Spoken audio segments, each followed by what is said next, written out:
വീഡിയോയിൽ middle east അതേപോലെ കുറെ ഗ്ലോബൽ അപ്ഡേറ്റ്സ് കൂടെ ഉൾപ്പെടുത്തിക്കൊണ്ടാണ് ഈ ഒരു വീഡിയോ നമ്മൾ ചെയ്യുന്നത്. അപ്പൊ അതിനകത്ത് ഇസ്രായേലിൽ 1948 ശേഷം ഡ്രൂസ് കമ്മ്യൂണിറ്റിയിൽപ്പെട്ട ആൾക്കാർ ആദ്യമായിട്ട് ഇസ്രായേലിന്റെ ഉള്ളിൽ വിസിറ്റ് ചെയ്യാണ്. അവരുടെ പിൽഗ്രിമേജ് വിസിറ്റിനാണ് അവർ വന്നത്. അപ്പൊ അതായത് ഇത് സിറിയയ്ക്ക് ഉള്ളിൽ നിന്നാണ്. ഇപ്പൊ ഇസ്രായേലിന്റെ ഉള്ളിൽ ഡ്രൂസ് കമ്മ്യൂണിറ്റി ഉണ്ട്, അവരുടെ കാര്യമല്ല ഞാൻ പറയുന്നത്. സിറിയയ്ക്കുള്ളിൽ ഗോലാൻ ഹെയ്റ്റ്സിന്റെ ഭാഗത്ത് കൊനട്ര വരെ താമസിച്ചിരുന്ന സിറിയയ്ക്കുള്ളിൽ താമസിച്ചിരുന്ന ആൾക്കാരാണ് ആദ്യമായിട്ട് ഇസ്രായേലിന്റെ ഉള്ളിൽ കടന്നു വന്നിരിക്കുന്നത്.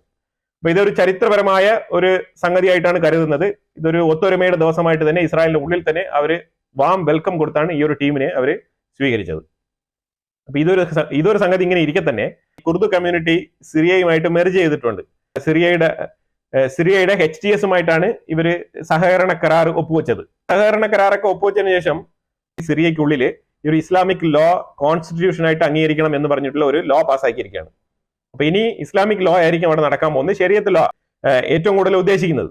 അപ്പൊ ഈ ശരിയത്ത് ലോ ഫോളോ ചെയ്യാൻ കുർദുകൾക്ക് സൗകര്യമില്ലെന്നാണ് പറഞ്ഞിരിക്കുന്നത്. അവർ പറഞ്ഞത് ഞങ്ങൾക്ക് ശരിയത്ത് ലോ പറ്റത്തില്ല, നിങ്ങൾ അത് ഫോളോ ചെയ്തോ, ഞങ്ങൾ നിങ്ങളുമായിട്ട് സഹകരണ കരാറൊക്കെ ഒപ്പുവെച്ചിട്ടുണ്ട്, പക്ഷെ അതിലുപരിയായിട്ട് ഈ ലോ ഫോളോ ചെയ്യാൻ ഞങ്ങൾക്ക് ബുദ്ധിമുട്ടുണ്ട്, ഞങ്ങൾ ഞങ്ങളുടെ ലോ തന്നെ ഫോളോ ചെയ്ത് പൊയ്ക്കോളാം എന്നാണ് പറഞ്ഞിരിക്കുന്നത്. അപ്പൊ അതായത് സഹകരണ കരാർ എന്ന് പറഞ്ഞാൽ യുദ്ധം ചെയ്യാനും അങ്ങോട്ടും ഇങ്ങോട്ടും അടിക്കാനും മത്സരിക്കാനും ഇല്ല, പക്ഷേ ഞങ്ങളൊരു സെപ്പറേറ്റ് ഓട്ടോണമി ആയിട്ട് തന്നെ നിലനിൽക്കും എന്നാണ് ഈ കുർദുകൾ പറയുന്നത്. ഇസ്രായേൽ ശരിക്കും പറഞ്ഞാൽ ഈ ഒരു പാലസ്തീനികളെ റീലൊക്കേറ്റ് ചെയ്യാൻ വേണ്ടിയിട്ട് അമേരിക്കയുടെ അടുത്തൊരു പ്രപ്പോസൽ വെച്ചു. ആ പ്രപ്പോസൽ എവിടെയാണെന്ന് പറഞ്ഞാൽ സുഡാൻ, സൊമാലിയ ഈ 2 രാജ്യങ്ങളുമായിട്ട് ചർച്ചകൾ നടത്തിക്കൊണ്ടിരിക്കുകയാണ് ഈ ഗാസയിലെ ജനങ്ങളെ റീലൊക്കേറ്റ് ചെയ്യാൻ വേണ്ടിയിട്ട്. ഇതിപ്പം ഞാൻ പറയുന്നത് വെച്ചാല് ഈ ഗാസയിൽ 2 ബോംബ് ഇട്ട് കഴിഞ്ഞാൽ ഈ ആൾക്കാർ ഇറങ്ങിപ്പോവും. അപ്പൊ ആ സമയത്ത് ഇവരെ എവിടെ കൊണ്ട് താമസിപ്പിക്കും? അപ്പൊ ഇതൊക്കെ തന്നെയാണ് വരുന്നത്. ഈ അറബ് ലീഗ് രാഷ്ട്രങ്ങളാണ് ഇതിനകത്ത് തീരുമാനം എടുക്കേണ്ടത് ശരിക്കും പറഞ്ഞാൽ. കാരണം അവരാണല്ലോ ഇപ്പൊ ഗാസ റീകൺസ്ട്രക്ഷൻ ചെയ്യുമെന്ന് പറഞ്ഞുകൊണ്ടിരിക്കുന്നത്. അപ്പൊ അവർ ഇനിയിപ്പോ ഏത് രീതിയിലുള്ള മറുപടിയുമായിട്ട് വരും, ഇനി ഏത് രീതിയിലാണ് ഈ ഒരു അറബ് രാഷ്ട്രങ്ങളുടെ ഒരു പ്രതികരണം വരിക എന്നുള്ളതാണ് ഇപ്പൊ ഇസ്രായേൽ നോക്കിയിരിക്കുന്നത്. സുഡാനുമായിട്ടും സൊമാലിയയുമായിട്ടും ഡിസ്കഷൻ തകൃതിയായിട്ട് നടക്കുകയാണ്. കാരണം ട്രംപ് ഏത് രീതിയിൽ മാറ്റി മറിച്ചൊക്കെ സംസാരിച്ചാലും ഇസ്രായേൽ ഈ വിഷയത്തിൽ ഒരു തീരുമാനം എടുത്തിട്ടുണ്ട് ഇത്തവണ. ആ തീരുമാനമാണ് അവർ ഏറ്റവും കൂടുതൽ പ്രഷറൈസ് ചെയ്ത് കാര്യങ്ങൾ മുന്നോട്ട് നീക്കാൻ ശ്രമിക്കുന്നത്. ഈ ഫാർ റൈറ്റ് വിഭാഗത്തിൽപ്പെട്ട ആൾക്കാർ ഇസ്രായേലിന്റെ ഉള്ളിൽ ഇതിനെക്കുറിച്ച് തകൃതിയായിട്ടുള്ള നീക്കങ്ങളാണ് മുന്നോട്ട് നീക്കുന്നത്.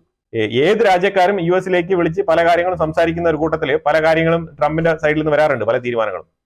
അപ്പം അത് മാറിയും മറിഞ്ഞും അമേരിക്കയുടെ ബെനിഫിറ്റും അതിന്റെ ഡിപ്ലോമസിയൊക്കെ മാറ്റി മറിച്ചൊക്കെ അവർ കൊണ്ടുപോകും. പക്ഷെ ഇസ്രായേലിന് ഗാസയെ സംബന്ധിച്ചിടത്തോളം ഒറ്റ ഡിപ്ലോമസിയേ ഉള്ളൂ.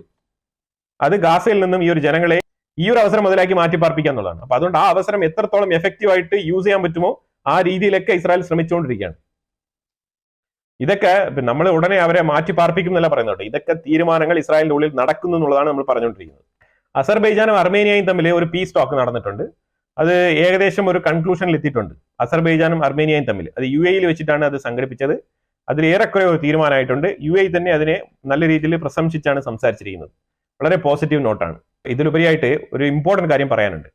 ഈ ഹമാസുമായിട്ട് ചർച്ച നടത്തിയ ആൾക്കാർ ഇപ്പൊ ഇത്രയും നാളും ബൈഡന്റെ അഡ്മിനിസ്ട്രേഷനിലുള്ള ആൾക്കാരാണ് ചർച്ച നടത്തി ഇതെല്ലാം ഇങ്ങനെ മുന്നോട്ട് കൊണ്ടുവരുന്നത്.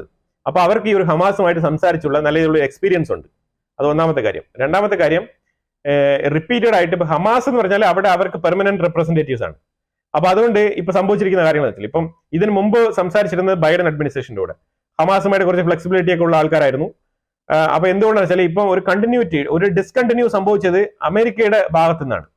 കാരണം അമേരിക്കയുടെ റെപ്രസെന്റേറ്റീവ് ആണ് മാറിയത്. ഇലക്ഷൻ വന്നു, പുതിയ റെപ്രസെന്റേറ്റീവ്സ് വന്നു. അപ്പൊ ഈ പുതിയ റെപ്രസെന്റേറ്റീവിനെ സംബന്ധിച്ചിടത്തോളം ഇതൊരു ഫ്രഷ് ഡീലാണ്. അപ്പൊ അങ്ങനെ വരുമ്പോഴത്തേക്കും ഇവർ ഹമാസിന് കുറെ ഇങ്ങനെ ഇളവുകളൊക്കെ കൊടുത്ത് ഒരു സ്ട്രിക്റ്റ് ആയിട്ട് സംസാരിക്കുന്നതിന് പകരം കുറച്ച് ഫ്ലെക്സിബിലിറ്റി കാണിച്ചാണ് ഈ സംസാരിച്ച് പോയിരുന്നത്. അപ്പൊ ഇങ്ങനെ സംസാരം ഇങ്ങനെ കൂടി first round, second round, third round എന്നൊക്കെ വരുമ്പോഴത്തേക്കാണ് യഥാർത്ഥത്തിൽ ഹമാസ് എന്താണ് പറഞ്ഞു വരുന്നത് എന്നുള്ളത് ഇവർക്ക് മനസ്സിലാക്കാൻ പറ്റുന്നത്. ഇന്ന് ഹമാസുമായിട്ട് നടത്തിയ ചർച്ച വളരെ ചൂടേറിയ ചർച്ചയായിരുന്നു എന്നാണ് വാർത്തകൾ പുറത്തു വരുന്നത്. സ്റ്റീവ് വിറ്റ്കോഫ് ഒക്കെ ഫെഡപ്പ് ആയിട്ട് പോയ ഒരു അവസ്ഥയാണ്. അതായത് താക്കീത് കൊടുത്തിരിക്കുകയാണ്, നീ ഇത്രാം തീയതി വരെ നിനക്ക് ഡെഡ് ലൈൻ, നീ വിടുന്നെങ്കിൽ വിട്, അതില്ല എന്നുണ്ടെങ്കിൽ ഈ ചർച്ച ഇവിടെ അവസാനിപ്പിക്കുക എന്നുള്ള രീതിയിലൊക്കെ പറഞ്ഞിട്ട് ദേഷ്യപ്പെട്ട് എണ്ണീറ്റ് പോയതായിട്ടാണ് വാർത്തകൾ വന്നുകൊണ്ടിരിക്കുന്നത്. അതുപോലെ തന്നെ മാർക്കോ റൂബിയോ വളരെ ഹാർഷായിട്ട് തന്നെ ഇവർക്ക് കമന്റ് ചെയ്തിട്ടുണ്ട്. അതായത് ഹമാസ് ഈ രീതിയിൽ ഡീൽ ചെയ്യാൻ പറ്റിയ ആൾക്കാരല്ല എന്നാണ് മാർക്കോ റൂബിയോ പറഞ്ഞിരിക്കുന്നത്. ഇപ്പോഴാണ് യുമാർക്കൊക്കെ ഈ ഒരു എക്സ്പീരിയൻസ് ഉണ്ടാകുന്നത്. കാര്യം വേറെ ഇവർ പുതിയ ആൾക്കാരല്ലേ. അപ്പൊ ഇവർ വന്നു പറഞ്ഞ ഫസ്റ്റ് റൗണ്ട്, സെക്കൻഡ് റൗണ്ട് ഒക്കെ ഇവർ ഭയങ്കര കൂളായിട്ട് ഡീൽ ചെയ്ത്, ഹമാസ് എന്ന് പറയുമ്പോഴത്തേക്കും ഫസ്റ്റ് റൗണ്ട് തന്നെ സ്ട്രിക്റ്റ് ആയിട്ട് ഫോളോ ചെയ്ത് വേണം നെഗോഷിയേഷന് പോകാൻ. ഇവർ കൃത്യമായിട്ട് പാലിക്കേണ്ട ചില കാര്യങ്ങൾ പാലിച്ചില്ല എന്നുണ്ടെങ്കിൽ ഈ രീതിയിലായിരിക്കും പിന്നെ അവസാനിപ്പിക്കുക. ഇപ്പൊ ചർച്ച ഏകദേശം പരാജയപ്പെട്ട അവസ്ഥയിലാണ്. ഈ ചർച്ച പരാജയപ്പെട്ട അവസ്ഥയിൽ ഇസ്രായേലും ദോഹയിൽ നിന്ന് അവരുടെ റെപ്രസെന്റേറ്റീവ് ആയിട്ടുള്ള ചർച്ച നടത്തിക്കൊണ്ടിരുന്ന ആൾക്കാരെ പിന്നെ ഇസ്രായേലിലേക്ക് തിരിച്ചു വിളിച്ചു. എന്നിട്ട് ക്യാബിനറ്റിൽ ഇരുന്ന് ചർച്ച ചെയ്തിട്ട്, അപ്പൊ അഥവാ ഇതുവരെ സംസാരിച്ച വിഷയങ്ങളൊക്കെ ക്യാബിനറ്റിൽ ഇരുന്ന് ചർച്ച ചെയ്തിട്ട് എന്താണെന്ന് വെച്ചാൽ ഇസ്രായേൽ തീരുമാനം എടുത്തിട്ട് പിന്നെ വീണ്ടും മുന്നോട്ട് പോകാം എന്നാണ് പറഞ്ഞിരിക്കുന്നത്. പക്ഷേ സംഭവം വേറൊന്നുമില്ല, അമേരിക്കയുടെ ചർച്ച പരാജയപ്പെട്ടതാണ് ഇപ്പോൾ ഏറ്റവും വലിയ ഇമ്പോർട്ടന്റ് ആയിട്ടുള്ള കാര്യം. അമേരിക്കയുടെ ഈ വക പ്രസ്താവന, പ്രത്യേകിച്ച് സ്റ്റീവ് വിറ്റ്കോഫ് അതേപോലെ മാർക്കോ റൂബിയോയുടെ പ്രസ്താവന പുറത്തു വന്നതോടുകൂടി ഹമാസ് ഇപ്പം നേരെ ഉൾട്ടായിട്ട് തിരിഞ്ഞുകൊണ്ട് പറഞ്ഞിരിക്കുകയാണ്, എയ്ഡൻ അലക്സാണ്ടർ എന്ന് പറഞ്ഞ ആ ഒരു അമേരിക്കൻ ബന്ദിയെ വിട്ടയക്കാം, അതുപോലെ തന്നെ 3 മൃതശരീരങ്ങളും കൂടെ റിലീസ് ചെയ്യാം, ഇസ്രായേലികളായിട്ടുള്ള 3. പക്ഷേ ഇസ്രായേലിന് വേണ്ടത് അങ്ങനെയല്ല. ഇസ്രായേലിന് വേണ്ടത് അമേരിക്ക ചോദിച്ചത് ഇതല്ലല്ലോ. അമേരിക്ക ചോദിച്ചത് 50% ഓഫ് ബന്ദികളെ വിടണം എന്നാണ് പറഞ്ഞത്. ഇത് 50% ആണോ ഈ 4 പേരെന്ന് പറയുന്നത്? അതിൽ 3 മൃതശരീരം, ഒരു എയ്ഡൻ അലക്സാണ്ടർ എന്ന് പറഞ്ഞ ഒരു അമേരിക്കൻ പൗരൻ. അല്ലാതെ ഇതിനകത്ത് എന്ത് ബെനിഫിറ്റ് ആണുള്ളത്? ഇതിനാണോ മണിക്കൂർ കണക്കിൽ കിലോമീറ്റർ കണക്കിൽ യാത്ര ചെയ്ത് വന്നിട്ട് വീക്ക്ലി 2 വട്ടം 3 വട്ടം 4 വട്ടം വന്നിട്ട് ഹമാസുമായിട്ട് ചർച്ച നടത്തിയിട്ട് പോകുന്നത്? എന്ത് പ്രയോജനമാണ്? എന്ത് ബെനിഫിറ്റ് ആണ് ഇതിനകത്തുള്ളത്? പൈസയുടെ ചെലവ് തന്നെ നിങ്ങൾ ആലോചിച്ച് നോക്കും. എന്നിട്ടാണ് ഈ ചർച്ചയ്ക്ക് ഒരു രീതിയിലുള്ള പുരോഗതി ഉണ്ടാകാത്തത്. എന്നിട്ട് ഇപ്പൊ ഇസ്രായേൽ ആക്രമണം നടത്തുന്നില്ലല്ലോ, ഗാസയ്ക്കുള്ളിൽ ആക്രമണം നടത്തുന്നില്ല. എന്നപ്പോൾ അവർക്ക് ഈ ബന്ദികളെ വിട്ടുകൂടെ? യുവമാർ വിടില്ല.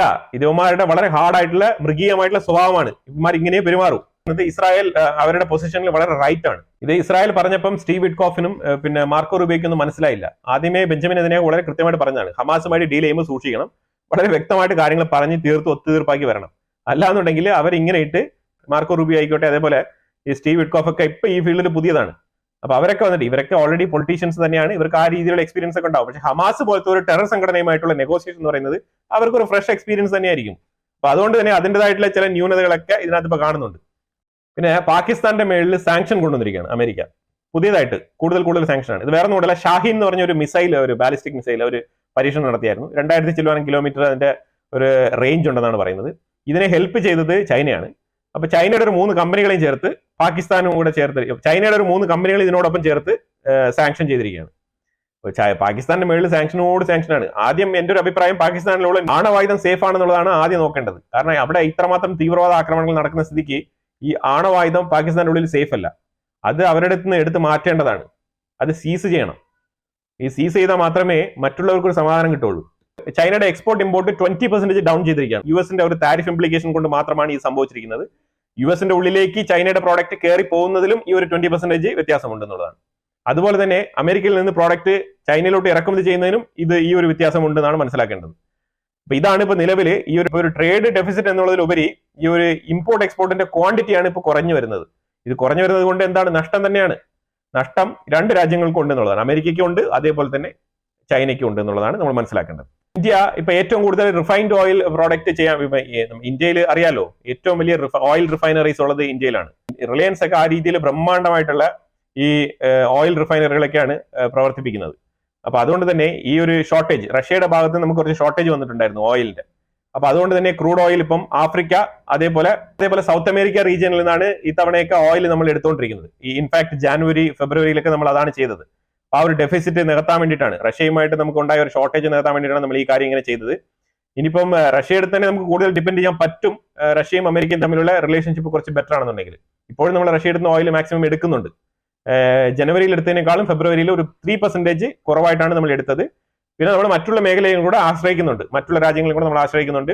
നമ്മൾ ഇറാനെ ആശ്രയിക്കുന്നില്ല. നമ്മൾ ആഫ്രിക്ക അതേപോലെ സൗത്ത് അമേരിക്ക റീജിയനാണ് നമ്മൾ ഏറ്റവും കൂടുതൽ ഫോക്കസ് ചെയ്യുന്നത്. നമ്മൾ ഫെബ്രുവരിയിൽ 1.54 മില്യൺ ബാരൽ പെർ ഡേ ആണ് നമ്മൾ റഷ്യയിൽ നിന്ന് ഇറക്കുമതി ചെയ്തുകൊണ്ടിരുന്നത് ക്രൂഡ് ഓയിൽ. അപ്പൊ ഇത് ജനുവരിയെക്കാളും 3% ലോവർ ആണെന്നുള്ളതാണ് ഇവിടെ നമ്മൾ പറഞ്ഞു വെക്കുന്നത്. പിന്നെ ഇതിലുപരിയായിട്ട് നമ്മൾ ആഫ്രിക്കൻ റീജിയനിൽ നമ്മൾ എണ്ണ എടുക്കുന്നുണ്ട്. നമ്മൾ 1,30,000 ബാരൽസ് പെർ ഡേ ആണ് നമ്മൾ ഇറക്കിക്കൊണ്ടിരുന്നത്. പക്ഷെ അത് നമ്മൾ കുത്തനെ കൂട്ടിയിട്ട് 3,30,000 ബാരൽ വെച്ചിട്ട് നമ്മൾ കൂട്ടിയിട്ടുണ്ട്. ഇപ്പം 1,30,000 ഇറക്കിക്കൊണ്ടിരുന്ന സ്ഥലത്ത് നിന്ന് നമ്മളിപ്പം 3,30,000 ബാരലാണ് നമ്മളിപ്പോൾ എടുക്കുന്നത്. പിന്നെ സൗത്ത് അമേരിക്കൻ ഭാഗത്ത് നിന്ന് നമ്മൾ 4,60,000 ബാരൽസ് എടുക്കുന്നുണ്ട്. 4,53,600 ബാരൽസ് പെർ ഡേ ആണ് നമ്മൾ സൗത്ത് അമേരിക്കൻ റീജിയനിൽ നമ്മൾ എടുക്കുന്നത്. അപ്പൊ ഇതൊക്കെയാണ് നമ്മളുടെ ഓയിൽ ഇറക്കുമതി, നമ്മൾ ഇന്ത്യ ഓയിൽ ഇറക്കുമതി ചെയ്തത്. അതായത് റിഫൈൻ ചെയ്ത് ഈ ഒരു ഓയിൽ നമ്മൾ തിരിച്ച് മാർക്കറ്റിലേക്ക് കയറ്റി വിൽക്കുകയാണ്. ഇന്ത്യ റിഫൈൻഡ് ഓയിൽ മേഖലയിൽ നല്ലൊരു റവന്യൂ തന്നെ ഉണ്ടാക്കുന്നുണ്ട്. അപ്പൊ അതിന് വേണ്ടിയിട്ടുള്ള റോ മെറ്റീരിയൽ ആയിട്ട് വേണം ഇതിനെ കരുതാൻ, ഈ ഒരു ക്രൂഡിനെ. ഈ ക്രൂഡ് ഓയിൽ എടുത്ത് നമ്മൾ റിഫൈൻ ചെയ്ത് റിഫൈൻഡ് ഓയിലിൽ നമ്മൾ ഏറ്റവും കൂടുതൽ ബെനിഫിറ്റ് ഉണ്ടാക്കാൻ വേണ്ടിയിട്ടാണ് നമ്മൾ ഈ ഒരു ബിസിനസ്സിന് വേണ്ടിയിട്ടാണ് ഇത് എടുത്തുകൊണ്ട് വരുന്നത്. അപ്പൊ ആ ഒരു കണക്കാണ് ഞാൻ ഇവിടെ രേഖപ്പെടുത്തിയത്. നമുക്കിപ്പം റഷ്യക്ക് മേളിൽ സാങ്ഷൻസ് കൊണ്ടുവരുന്നു പറയുന്നത്, അതേപോലെ ഇറാന്റെ മേളിൽ സാങ്ഷൻസ് ഉണ്ട്. അപ്പൊ ഇതൊക്കെ കൊണ്ട് തന്നെ ഇന്ത്യ ഇവിടെ നിന്ന് ഓയിൽ എടുക്കുന്നുള്ളത് നമ്മളൊന്ന് അറിയണമല്ലോ. അപ്പൊ അതുകൊണ്ട് ഞാൻ സൂചിപ്പിച്ചു പോയതാണ്. പീയൂഷ് ഗോയൽ ഇപ്പോഴും അമേരിക്കയിലുണ്ട്. അവര് ഈ ഒരു താരിഫുമായിട്ട് ബന്ധപ്പെട്ടുള്ള നെഗോസിയേഷൻസ് ആണ് നടന്നുകൊണ്ടിരിക്കുന്നത്.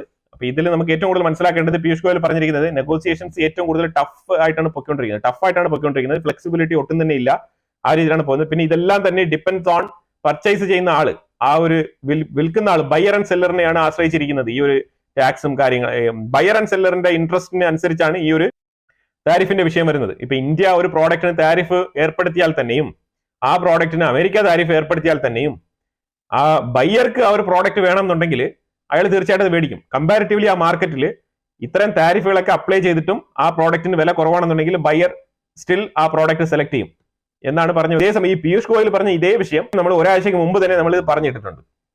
പിന്നെ ഏറ്റവും കൂടുതൽ ബൈലേറ്ററൽ ട്രേഡ് എഗ്രിമെന്റുമായിട്ട് ബന്ധപ്പെട്ടാണ് ചർച്ചകൾ കൂടുതൽ മുന്നോട്ട് പോകുന്നത്. വിഷൻ 500 എന്ന് പറഞ്ഞുകൊണ്ട് 2030 $500 ബില്യൺ ബിസിനസ് ചെയ്യുന്നതുമായിട്ട് ബന്ധപ്പെട്ടിട്ടാണ് ഈ ഒരു ബൈലേറ്ററൽ എഗ്രിമെന്റുമായിട്ട് ചർച്ച നടന്നുകൊണ്ടിരിക്കുന്നത്. ഇതിനകത്ത് മിഷൻ 500 തന്നെയാണ് ഇതിന്റെ ഒരു പേര് തന്നെ വെച്ചിരിക്കുന്നത്. $500 ബില്യൺ വർത്ത് വരുന്ന ബിസിനസ് എന്നൊക്കെ പറഞ്ഞിട്ട് ഈ രീതിയിൽ താരിഫ് ഒക്കെ അപ്ലൈ ചെയ്തുകൊണ്ടിരുന്നു കഴിഞ്ഞാൽ എങ്ങനെയാണ് ബിസിനസ് നടക്കാൻ പോകുന്നത്? യുഎസിന്റെ കമേഴ്ഷ്യൽ സെക്രട്ടറി, ഈ കമേഴ്ഷ്യൽ വകുപ്പിന്റെ സെക്രട്ടറി ആയിട്ടുള്ള ഹോവാർഡ് ലുറ്റ്നിക് എന്ന് പറഞ്ഞ ഈ ഒരു വ്യക്തിയാണ് കണ്ട് സംസാരിച്ചുകൊണ്ടിരിക്കുന്നത്.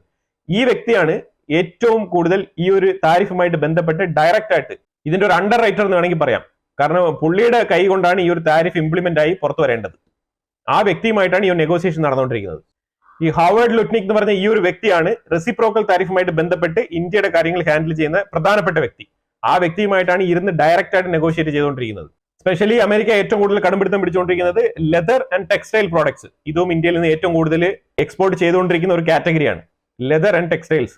കാറ്റഗറി വൈസ് നമ്മൾ പ്രോഡക്റ്റ് ആയിട്ട് എടുത്തിരുന്ന് നമ്മൾ സംസാരിക്കുകയാണ്. കാര്യം നമുക്ക് മറ്റുള്ള രാജ്യങ്ങളെ പോലെ കാനഡയെ പോലെയോ ചൈനയെ പോലെയോ അമേരിക്കയെ എതിർത്ത് നിന്നുകൊണ്ട് നമ്മൾ അവിടെ ഒരു വെല്ലുവിളിയല്ല ഉയർത്തുന്നത്. നമ്മൾ മറിച്ച് നിങ്ങൾക്ക് എന്താണ് നിങ്ങളുടെ പ്രശ്നം എന്നുള്ളത് അഡ്രസ്സ് ചെയ്യാനും അവിടെ പോയി ഇരുന്ന് നമ്മൾ പരിഹരിച്ച് നമുക്കും അവർക്കും തമ്മിൽ നല്ലൊരു രീതിയിലുള്ള ഒരു ട്രേഡ് എഗ്രിമെന്റ് ഉണ്ടാക്കാനും നമ്മൾ ശ്രമിക്കുന്നത്. വളരെ മാന്യമായിട്ടുള്ള ഒരു പരിപാടിയാണ് നമ്മൾ ചെയ്തുകൊണ്ടിരിക്കുന്നത്. അതിന് അവർ എത്രത്തോളം ഫ്ലെക്സിബിലിറ്റി കാണിക്കുന്നോ അതിനനുസരിച്ച് നമുക്ക് നമ്മളുടെ റൂൾസ് ആൻഡ് റെഗുലേഷൻസും നമ്മളുടെ ഇവിടെ ഇന്റർണലി ഉള്ള നമ്മളുടെ മാനുഫാക്ചറേഴ്സും നമ്മളുടെ അഗ്രികൾച്ചർ ഫാർമേഴ്സ് ഒക്കെ ഒഴിവാക്കിക്കൊണ്ട് നമുക്ക് ഒരിക്കലും ഇതിനൊരു കോംപ്രമൈസ് ചെയ്യാൻ പറ്റില്ല. ആ മൂല്യങ്ങളൊക്കെ മുറുകെ പിടിച്ചുകൊണ്ട് തന്നെയാണ് നമ്മൾ ഈ നെഗോസിയേഷനിൽ മുന്നോട്ട് പോകുന്നത്. മാക്സിമം നമ്മൾക്ക് എത്ര പറ്റുന്നോ ആ രീതിയിൽ നമ്മൾ നെഗോഷിയേറ്റ് ചെയ്ത് ഈ ഒരു ഡീൽ ഉറപ്പിക്കാനാണ് നമ്മൾ മുന്നോട്ട് പോകുന്നത്. ഈ സ്പേസ് സ്റ്റേഷനിൽ ഒരു വർഷത്തിലേറെ കുടുങ്ങിക്കിടക്കുന്ന സുനിത വില്യംസിനെ ഏതാണ്ട് മാർച്ച് 19 അവരെ ഭൂമിയിലേക്ക് തിരികെ കൊണ്ടുവരും എന്നാണ് പറഞ്ഞിരിക്കുന്നത്. ഇതിന്റെ പ്ലാനും കാര്യങ്ങളൊക്കെ ഫുൾ ഡീറ്റെയിൽസ് ആയിട്ട് കൊടുത്തിട്ടുണ്ട്. നമ്മൾ ജസ്റ്റ് ഒരു ഇൻഫർമേഷൻ ആയിട്ട് പറയുന്നതേ ഉള്ളൂ. പിന്നെ ഇന്ത്യ സൗത്ത് ആഫ്രിക്കയുമായിട്ട് ഒരു ഡിഫൻസുമായിട്ട് ബന്ധപ്പെട്ട് ഒരു സഹകരണത്തിന് വേണ്ടിയിട്ടുള്ള ചർച്ചകൾ നടത്തുന്നുണ്ട് എന്നുള്ളതാണ്. സൗത്ത് ആഫ്രിക്കയുമായിട്ടൊക്കെ കുറച്ച് സൂക്ഷിക്കണം. കാരണം അവിടെ ഒരുപാട് തീവ്രവാദികളുള്ള ഒരു രാജ്യമാണ് സൗത്ത് ആഫ്രിക്ക. ഏത് രീതിയിൽ ഇതൊക്കെ മിസ്യൂസ് ചെയ്യപ്പെടും എന്നുള്ളത് നമുക്ക് അറിയാത്ത കാര്യമാണ്. എന്തായാലും പിന്നെ ഇന്ത്യ അതിനനുസരിച്ചുള്ള എഗ്രിമെന്റ് ഒക്കെ വെച്ചിട്ടായിരിക്കും കൊടുക്കുന്നത്. പക്ഷെ ഒരു സുപ്രഭാതത്തിലെ തീവ്രവാദം എന്ന് പറഞ്ഞാൽ അറിയാലോ, പിന്നെ എഗ്രിമെന്റ് ഒന്നും അവിടെ ഒരു ബാധകമല്ല എന്നുള്ളതാണ്. പിന്നെ തീവ്രവാദികളെ എഗ്രിമെന്റ് ഒന്നും നോക്കി നിൽക്കത്തില്ല, അവരെടുത്തുകൊണ്ട് പോയി പൊട്ടിക്കത്തേ ഉള്ളൂ. പാകിസ്ഥാന്റെ എലിഗേഷൻ, അതായത് ഈ ഒരു ബലൂചിസ്ഥാൻ ആർമി ട്രെയിൻ കടത്തിക്കൊണ്ട് പോയത് കേസുമായിട്ട് ബന്ധപ്പെട്ട് ഇന്ത്യയുടെ മേലിൽ ഡയറക്റ്റ് ആയിട്ട് അലിഗേഷൻ വെച്ചിരുന്നു പാകിസ്ഥാൻ. ഇത് പലരും ശ്രദ്ധിക്കണം. ഇത് ഇന്ത്യയുടെ ഇന്റലിജൻസുമായിട്ട് ബന്ധപ്പെട്ട വിഷയങ്ങളാണ്. ബലൂചിസ്ഥാനികളെ ഇന്ത്യ സപ്പോർട്ട് ചെയ്യുന്നുണ്ട്. ബലൂചിസ്ഥാനികളുടെ അവരുടെ ആശയം, അവർക്കൊരു രാജ്യം വേണമെന്ന് അവരുടെ ഒരു ആഗ്രഹം, അതിനെ ഇന്ത്യ സപ്പോർട്ട് ചെയ്യുന്നുണ്ട്. അതിന്റെ അർത്ഥം ഇന്ത്യ അവർക്ക് പൈസ കൊടുത്ത് പാകിസ്ഥാന്റെ ഉള്ളിൽ തീവ്രവാദം നടത്താൻ പറയുന്നു എന്നുള്ളതല്ല. അങ്ങനെയൊന്നും നമ്മൾ പറയാൻ പാടില്ല. ഒന്നാമത്തെ കാര്യം, ബിക്കോസ് നമ്മൾ ഇന്ത്യൻസ് ആണ്. ഇന്ത്യയുടെ ഇതേപോലത്തെ ഇന്റലിജൻസ് കാര്യങ്ങൾ നമ്മൾ വാർത്തയിൽ പറയുമ്പോഴത്തേക്കും വളരെ വളരെ സൂക്ഷിക്കണം. കാര്യം നമ്മളുടെ രാജ്യത്തിനെയാണ് നമ്മൾ സംസാരിക്കുന്നത്. ഇന്റലിജൻസ് എന്ന് പറയുന്നത് തന്നെ എന്താണ്? അത് സീക്രട്ട് ആയിട്ട് നടക്കുന്ന കാര്യങ്ങളാണ്. ഈ സീക്രട്ട് ആയിട്ട് നടക്കുന്ന കാര്യങ്ങൾ അൺലെസ് ഇന്ത്യയുടെ ഉള്ളിൽ ഏതെങ്കിലും ഒരു പത്രത്തിൽ നിങ്ങൾക്ക് ക്ലെയിം ചെയ്യാൻ പാകത്തിന് പ്രിന്റ് ചെയ്ത് വന്നാൽ മാത്രമാണ് നിങ്ങൾ അത് ആലോചിച്ചിട്ട് പറയേണ്ടത്. നിങ്ങൾ നല്ല രീതിയിലുള്ള ഒരു ദേശസ്നേഹിയാണെന്നുണ്ടെങ്കിൽ നിങ്ങളത് പറഞ്ഞാൽ ഇന്ത്യക്ക് ദോഷം വരുന്ന കാര്യമാണെന്ന് ആലോചിച്ചിട്ട് വേണം, നിങ്ങൾ 1-2 വട്ടം ആലോചിച്ചിട്ട് വേണം പറയാൻ. വെറുതെ ഇരുന്നിട്ട് സീക്രട്ട് ഇൻഫർമേഷൻസ് റിവീൽ ചെയ്യുന്നു എന്ന് പറഞ്ഞിട്ട് നമ്മളിങ്ങനെ പറയാൻ പാടില്ല. ഒന്നാമത്തെ കാര്യം. അതുകൊണ്ടാണ് നമ്മൾ ഈ വക കാര്യങ്ങളൊന്നും പറയാത്തത്. ഇന്ത്യ വളരെ കൃത്യമായിട്ട് ഇന്ന് അതിനെ ഗണ്ണിച്ചിരിക്കുകയാണ്. അത് പാകിസ്ഥാൻ പറഞ്ഞ എലിഗേഷന് എതിരെ തന്നെ പറഞ്ഞിട്ടുണ്ട്, വളരെ ശക്തമായി പറഞ്ഞിട്ടുണ്ട്. ഇന്ത്യക്ക് ഇതുമായിട്ട് യാതൊരു രീതിയിലുള്ള ബന്ധമില്ല എന്നുള്ളത് എടുത്തു തന്നെ പറഞ്ഞിട്ടുണ്ട്. 60-ലധികം തീവ്രവാദികൾ ജമ്മു കാശ്മീരിൽ തമ്പടിച്ചിട്ടുണ്ട് എന്നുള്ളതാണ് ഇന്റലിജൻസ് വാർത്ത. 60-ലധികം. ഈ 60-ലധികം ആൾക്കാർ ഏതുമായിട്ട് ബന്ധപ്പെട്ടെന്ന് പറഞ്ഞാല് നമ്മൾ ബോർഡറിൽ ഇത്രമാത്രം സ്ട്രിക്റ്റ് ആയിട്ടുള്ള സർവൈലൻസ് മുന്നോട്ട് കൊണ്ടുപോകുമ്പോൾ തന്നെയാണ് ഈ ഒരു 60 പേര് ഇന്ത്യക്കുള്ളിൽ തമ്പടിച്ചിരിക്കുന്നത്. ഹിസ്ബുൾ, ജയ്ഷ്, ലഷ്കർ ഇങ്ങനത്തെ കാറ്റഗറിയിൽപ്പെട്ട ഈ വക തീവ്രവാദ സംഘങ്ങളിൽപ്പെട്ട ആൾക്കാരാണ് ഈ ഒരു 60-ലേറെ ആൾക്കാർ എന്ന് പറയുന്നത്. ഇത് ഇന്ത്യൻ ആർമിയാണ് ഇതുമായിട്ട് ബന്ധപ്പെട്ട വിഷയങ്ങൾ പുറത്തുവിട്ടിരിക്കുന്നത്. തീർച്ചയായിട്ടും ജമ്മു കാശ്മീരിൽ വരും ദിവസങ്ങളിൽ ഈ ഒരു തീവ്രവാദികളെ പിടിക്കാൻ വേണ്ടിയിട്ട് നല്ല രീതിയിലുള്ള റെയ്ഡ് ഇന്ത്യൻ ആർമി നടത്തുന്നതായിരിക്കും. അപ്പൊ ഇനി വരും ദിവസങ്ങളിൽ നമുക്ക് തുടരെ അറിയാൻ പറ്റും ഈ എവിടെയൊക്കെ വെച്ച് ആരെയൊക്കെ പിടിക്കുന്നുള്ളത്. ഇതിനെയൊക്കെ കൃത്യമായ വിവരങ്ങളും രേഖകളും ഇന്ത്യൻ ആർമിയുടെ പക്കൽ ഉണ്ട് എന്നാണ് മനസ്സിലാക്കാൻ പറ്റുന്നത്. അവസാനം ഒരു വിഷയം കൂടെ ഞാൻ കൂട്ടിച്ചേർത്ത് ഇത് അവസാനിപ്പിക്കാം. സ്റ്റാർലിങ്ക്, ഈ ഒരു ഇന്റർനെറ്റ് ഡയറക്റ്റ് ആയിട്ട് നമുക്ക് സാറ്റലൈറ്റ് ത്രൂ കിട്ടുന്ന രീതിയിലുള്ള ഇലോൺ മസ്കിന്റെ സ്റ്റാർലിങ്ക് ഇന്ത്യയിലേക്ക് വരികയാണ്. ജിയോയും എയർടെലും കൂടെയാണ് ഈ ഒരു സംവിധാനം ഇന്ത്യക്കുള്ളിൽ നടപ്പിലാക്കാൻ കോൺട്രാക്ട് സൈൻ ചെയ്തിരിക്കുന്ന 2 കമ്പനികൾ, ജിയോയും എയർടെലും. ഇവരെച്ചാൽ ഇവർ ആ ഇന്റർനെറ്റുമായിട്ട് ബന്ധപ്പെട്ട് ഇവർക്ക് വേറെ കാര്യങ്ങളൊന്നുമില്ല. ഇവർക്ക് ഈ ഒരു പ്രോഡക്റ്റ് ഇന്ത്യക്കുള്ളിൽ പല ഏരിയകളിലും പെട്ടെന്ന് എത്തിക്കാൻ കഴിയും. കാരണം ഇവർക്ക് ഒരുപാട് ബ്രാഞ്ചും വൈഡ് ആയിട്ടുള്ള ഒരു കസ്റ്റമർ സപ്പോർട്ടും കാര്യങ്ങളൊക്കെ ഉണ്ട്. അപ്പൊ അതുകൊണ്ട് ആ ഒരു മെക്കാനിസം ഇവരുടെ കയ്യിൽ ഉള്ളത് കൊണ്ട് തന്നെ ഇലോൺ മസ്കിന്റെ കമ്പനി സ്റ്റാർലിങ്ക് ഈ 2 കമ്പനികളുമായിട്ട് ചേർന്നിട്ടാണ് ഇതിന്റെ ഡിസ്ട്രിബ്യൂഷൻ നോക്കുന്നത്. ഡിസ്ട്രിബ്യൂഷൻ മാത്രമാണ് കേട്ടോ, അല്ലാതെ ഇതുമായിട്ട് ബന്ധപ്പെട്ട് അവിടെ റീചാർജ് അങ്ങനെയൊന്നുമില്ല. പിന്നെ ഇത് നല്ല എക്സ്പെൻസീവ് ആയിട്ടുള്ള പ്രോഡക്റ്റ് ആണ്. ഇത് ആദ്യമേ തന്നെ നല്ല പൈസ മുതൽ മുടക്കി മേടിക്കാൻ പറ്റുന്ന പ്രോഡക്റ്റ് ആണ്. ഇതിന്റെ പ്രാഥമികമായിട്ടുള്ള പ്രോഡക്റ്റ് വെച്ചാൽ ആ ഒരു ആന്റന മേടിക്കാൻ തന്നെ ഏതാണ്ട് 20,000-30,000 ചിലവാകും. അതിലുപരിയായിട്ട് മന്ത്ലി 3,000-4,000 വെച്ച് സബ്സ്ക്രിപ്ഷൻ വരെ ഉണ്ട്. ചോദിച്ചു കഴിഞ്ഞാൽ ഇത് സാധാരണക്കാർക്ക് അഫോർഡബിൾ ആണോ എന്ന് ചോദിച്ചു കഴിഞ്ഞാൽ ഒരു പക്ഷേ നമ്മൾ നോ എന്ന് തന്നെ പറയേണ്ടി വരും.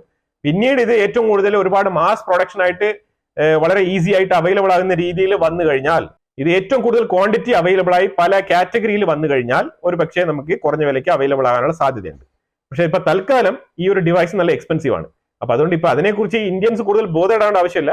പക്ഷെ അതേസമയം ഹൈ സ്പീഡ് ഇന്റർനെറ്റ് ആഗ്രഹിക്കുന്ന ആൾക്കാർക്ക്, അതേപോലെ വലിയ ഓഫീസുകൾ നടത്തുന്ന ആൾക്കാർക്ക്, അതായത് ഗ്രൂപ്പായിട്ട് ഇവർ ഓഫീസ് കമേഴ്ഷ്യൽ പർപ്പസിന് ഉപയോഗിക്കുന്ന ആൾക്കാർക്ക് ഒരു പക്ഷേ ഇത് യൂസ്ഫുൾ ആവാനുള്ള സാധ്യത വളരെ കൂടുതലാണ്. ഇതിനകത്തൊരു സീസണൽ ട്രബിൾ ഉണ്ട്. സീസണൽ ട്രബിൾ എന്ന് പറഞ്ഞാൽ ഈ റെയിനി സീസണിൽ മഞ്ഞ് മൂടി കിടക്കുന്ന ആ ഒരു ടൈമിലൊക്കെ ഇതിന്റെ സിഗ്നൽ കട്ടാവാനുള്ള സാധ്യത വളരെ കൂടുതലാണെന്നാണ് പറയുന്നത്. അപ്പൊ ഇത്രയും പൈസയും കൊടുക്കണം, എന്നാൽ ഇങ്ങനെ ഒരു പ്രശ്നം കൂടെ ഉണ്ട് എന്നുള്ളതാണ് നമ്മൾ മനസ്സിലാക്കേണ്ടത്. പക്ഷെ ഇത്രയും പൈസയും മുടക്കണം. അപ്പൊ ഇത് ഏതാണ് യൂസ്ഫുൾ ആകുന്നത്, ഈ ഒരു സ്റ്റാർലിങ്ക് എങ്ങനെയാണ് എന്നുള്ളതിനെ കുറിച്ച് ആർക്കെങ്കിലും ഐഡിയ ഉണ്ടെങ്കിൽ നിങ്ങൾ ഈ കമന്റ് ബോക്സിൽ ഒന്ന് രേഖപ്പെടുത്തുക. വീണ്ടും അടുത്തൊരു വീഡിയോ ആയിട്ട് വരാം. Thank you so much.